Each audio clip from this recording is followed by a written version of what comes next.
नमस्कार, मी सुशील कुलकर्णी. आपण पाहताय अॅनालायझर्स. आपल्या समोरचा शरद पवारांची गोची करण्याचा विषय सातत्यानं येतोच आहे.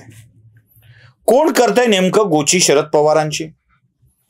शरद पवार राजकारणामध्ये असे अडचणीत सापडलेत का की त्यांना मार्ग सापडत नाहीये? म्हणजे ज्या शरद पवारांशी संबंध ठेवावे त्यांनी आपल्याला आपलं म्हणावं असं प्रत्येकाला वाटत होतं, तो प्रत्येक जण शरद पवारांच्या पासून दूर पळतोय का, हा प्रश्न आपण मागच्या वेळेला विचारला होता. शरद पवार लोकांची कोंडी करतायत की शरद पवारांची कोणी कोंडी करताय, हा सुद्धा प्रश्न आपल्या सगळ्यांच्या समोर पडलेला आहे. शरद पवारांच्या पासून दूर होऊन अजित पवार, भारतीय जनता पक्ष आणि शिवसेना, आता मला असं वाटतंय की हे सरकार भाजप शिवसेनेचं सरकार नाही, हे सरकार सर्वपक्षीय सरकार होत आहे. म्हणजे हे भाजपचं सरकार नाही, हे शिवसेनेचं सरकार नाही, हे सर्वपक्षीय सरकार होत आहे. आणि या सर्वपक्षीय सरकारमध्ये अजित पवार देखील सहभागी झालेत. उद्या काँग्रेसवाले झाले तर आश्चर्य वाटायला नको. या सरकारमध्ये अजित पवारांनी सहभागी होऊन शरद पवारांची कोंडी केली आहे की अजित पवारांना या सरकारमध्ये पाठवून महाविकास आघाडीची कोंडी शरद पवारांनी केली आहे, याबाबतही बरेच जण खल व्यक्त करत आहेत. का भेटतात अजित पवार, हा प्रश्न अनेकांच्या मनामध्ये आहे. संजय राऊत कधी शरद पवारांच्या विरोधात बोलतात तर कधी फोनवर बोलणं झालं की त्यांच्याविषयी लगेच अशी भावना व्यक्त करून नतमस्तक होतात, हेही आपण बघितलेलं आहे. नाना पटोले सुद्धा गेला बाजार संधी शोधू लागले आणि ते बोलून घेऊ लागले. पृथ्वीराज चव्हाणांनी तर आम्ही 48च्या 48 जागा लढवू असं म्हणून पवारांची कोंडी करण्याचा प्रयत्न केला. आता सगळे मिळून पवारांची कोंडी करतायत असं एक लक्षात आलंय. आता पवारांची कोंडी करतायत म्हटल्यावर हा विषय चर्चेला आलाच पाहिजे की, पण माझं मत जरासं वेगळं आहे. शरद पवारांची कोंडी ना पृथ्वीराज चव्हाण, ना भारतीय जनता पक्ष, ना एकनाथ शिंदे, ना अजित पवार, ना नाना पटोले, ना संजय राऊत, ना उद्धव ठाकरे, कोणीही पवारांची कोंडी करत नाहीये. विश्वास बसणार नाही. मला वाटतंय सुप्रिया सुळे शरद पवारांची कोंडी करतायत. होय, मी हे वाक्य पुन्हा उच्चारतो. सुप्रिया सुळे शरद पवारांची कोंडी करतायत. त्याही अजाणतेपणातून किंवा जाणतेपणातून किंवा नकळत किंवा मुद्दाम कळून, कसंही असेल. याची काही उदाहरणं आहेत. शरद पवारांच्या बाजूनी असलेली माणसं, म्हणजे ज्यांच्या निष्ठेवरती शंका घेता येत नाही, असे वळसे पाटील, ते पवारांच्या पासून दूर जातात. बघा, म्हणजे मी अजित पवारांचं राजकीय महत्वाकांक्षी असणं समजू शकतो.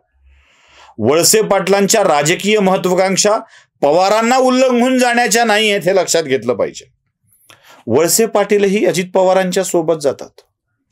नंबर 2, प्रफुल्ल पटेल. ज्या प्रफुल्ल पटेलांचं राजकीय आयुष्य पवारांनी घडवलं, ते प्रफुल्ल पटेल पवारांचा आग्रह उल्लंघून बाहेर पडतात. जरासं पचण्यालायक नाही आहे. पवारांच्या इच्छा होत्या वेगळ्या आणि घडतंय वेगळं, असं काही आहे का? आणि हे सगळं, म्हणजे भाऊ तोरसेकरांनी आपल्या व्हिडिओत सांगितलंय, हे सगळं केवळ आणि केवळ आपली कन्या सुप्रिया सुळे यांच्या हातामध्ये पक्ष द्यायचा म्हणून घडलंय का? मला महाबळेश्वरचं शरद पवारांचं ते विधान पुन्हा पुन्हा आठवत आहे, जे मी त्यावेळेलाही तुम्हाला ऐकवलं होतं. वाटा मागून मिळत नसतो, तो हिसकावून घ्यायचा असतो, हे शरद पवार बोलले होते आणि शरद पवारांनी तेच घडवलं होतं. अजित पवारांनी आपला हिस्सा हिसकावून घेतला. आता शरद पवारांना सातत्यानं या सरकारशी संबंध ठेवून राहायचा आहे, मोदींशी संबंध ठेवून राहायचा आहे. म्हणून शिवसेनेचा आग्रह डावलून, आम आदमी पक्षाचा आग्रह डावलून, काँग्रेसच्या विरोधाला न जुमानता शरद पवार पुण्याच्या मोदींच्या पुरस्कार वितरणाच्या कार्यक्रमामध्ये हजर राहिले. हजर राहता क्षणी पवारांना दुसऱ्या वेळेला खुलासा करावा लागला की मी भाजपच्या विरोधातच काम करणार आहे.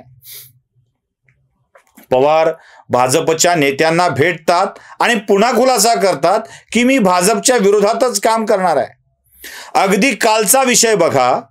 सुप्रिया सुळेंनी शरद पवारांच्या सहभागाला तेव्हा त्यांच्या जवळीकतेला भाजप सोबतच्या डावलून एक विधान केलं आणि ते होतं राज्यातल्या नगरपालिका, जिल्हा परिषद, महानगरपालिकांच्या निवडणुका संदर्भातलं. त्या म्हणाल्या या सरकारला या निवडणुका घ्यायच्याच नाही आहेत, त्यासाठी आम्हाला संघर्ष करावा लागेल, सरकारच्या विरोधात काम करावं लागेल, असं सुप्रिया सुळे बोलत असतानाच शरद पवारांचं एक विधान त्याच वेळेला समोर येतं आणि ते विधान असतं राज्यातल्या शेतकऱ्यांच्या समस्येसंबंधी मी केंद्र सरकारसोबत काम करायला तयार आहे, त्यांच्यासोबत बोलायला तयार आहे, त्यांच्या खांद्याला खांदा लावून काम करायला तयार आहे. म्हणजे पवार जेव्हा केंद्र आणि राज्य सरकार सोबत काम करायला तयार असल्याची भाषा बोलतात, त्याच वेळेला सुप्रिया सुळे केंद्र आणि राज्य सरकारशी संघर्षाची भाषा करतात. पवारांना कोंडीत आणतंय कोण?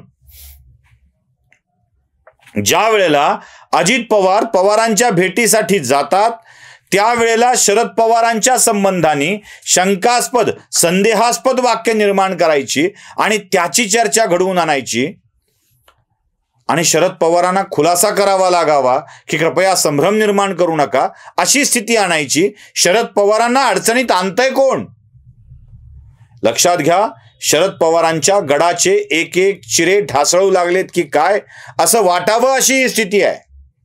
शरद पवारांना अडचणीत आणणारा त्यांचा राजकीय विरोधक नाही, शरद पवारांना अडचणीत आणणारा त्यांच्या कुटुंबातलेच व्यक्ती आहेत. अजित पवारांना आता माघारी बोलवणं शक्य नव्हतं म्हणून ते निघून गेले आणि मला माघारी बोलवू नका असा निरोप देऊन गेले. एवढंच नाही तर मला किती वेळेला तोंडावर पाडलंय हे शरद अजित पवारांनी सांगितलंय. आठवतंय ना, प्रत्येक वेळेला भाजप सोबत जाण्याचा निर्णय झाला आणि मला खलनायक केलं, मला विलन केलं.